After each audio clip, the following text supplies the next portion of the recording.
Here's how to create these wall shelves. The one you saw consists of two different parts.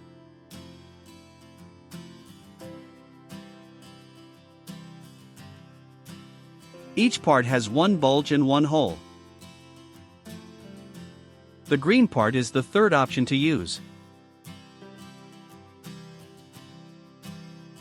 Now you can build all kinds of rectangles.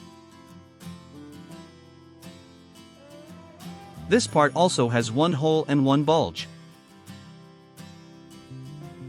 Here you see the connection in real life.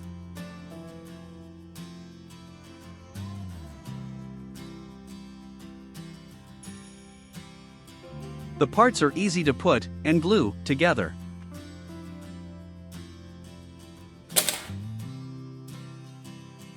It's recommended to print with skirt layers to avoid warping.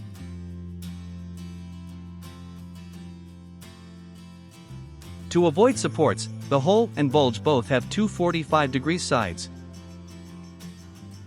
The biggest challenge, warping. Tip: don't use too much cooling. So there are only 3 different parts to print. It's a 180 degrees and 90 degrees corner and one straight part. Hole centers are spaced 150 millimeters in length and 75 millimeters in height. These shelves are also ideal for organizing your kitchen. Want to help increasing this number? Thanks! Also check out my design and engineering channel where I post many tutorials. And have a look at my website where everything comes together. Thank you for watching. Also check out my other videos and channels.